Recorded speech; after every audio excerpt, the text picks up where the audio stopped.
नमस्ते दोस्तों, आज हम बताएंगे खेसारी लाल और पवन सिंह के पास सबसे ज़्यादा संपत्ति किसके पास है। यही आज हम बताएंगे दोस्तों। पवन सिंह और खेसारी लाल दोनों में सबसे ज़्यादा किसके पास संपत्ति है दोस्तों, पवन सिंह के पास है या खेसारी लाल के पास, क्योंकि यह दोनों भोजपुरी के सुपरस्टार माना जाता है। खेसारी लाल, पवन सिंह पावर स्टार माना जाता है। आखिर ये दोनों में सबसे ज़्यादा अमीर है तो है कौन दोस्तों, यही हम आज इस वीडियो में बताएंगे। खेसारी लाल है या सबसे ज़्यादा अमीर, या पवन सिंह है सबसे ज़्यादा अमीर, यही इस वीडियो में हम बताएंगे दोस्तों।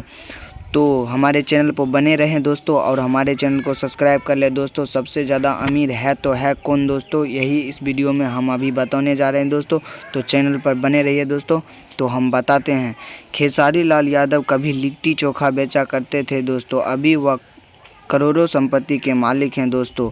Khesari Lal real life style हर कोई दीवाना है दोस्तों। खेसारी लाल एक साल में 12 से 13 करोड़ की संपत्ति के मालिक हैं दोस्तों खेसारी लाल। पवन सिंह के बारे में जहां तक बताया जाए तो दोस्तों, पवन सिंह पावर स्टार माना जाता है दोस्तों, सभी लोग को पता है। वो पवन सिंह का संपत्ति कितना है वो हम बताते हैं दोस्तों। अभी कुल संपत्ति कितना है दोस्तों, पवन सिंह आज करीबन 4.8 से 5 मिलियन डॉलर यानी 32 से 34 मिलियन रुपये की संपत्ति के मालिक बन चुके हैं। आपको बता दिया जाए कि पवन सिंह एक फिल्म के 40 से 50 लाख रुपया लेते हैं। इनके साथ वह हर गाने के तकरीबन 3 से 4 लाख रुपया लेते हैं दोस्तों। और खेसारी लाल भी एक फिल्म के 35 से 40 लाख रुपया लेते हैं दोस्तों, और एक गाने के 2 से 3 लाख रुपया लेते हैं खेसारी लाल भी।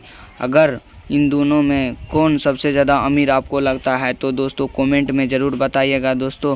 और हमारा वीडियो अगर आप लोगों को अच्छा लगा हो तो हमारे चैनल को सब्सक्राइब कर लेना दोस्तों, क्योंकि हम इसी तरह का वीडियो खेसारी लाल और पवन सिंह के लेके आते रहते हैं दोस्तों। अगर हमारा वीडियो आप लोगों को अच्छा लगा हो तो प्लीज़ हमारे चैनल को सब्सक्राइब कर लेना।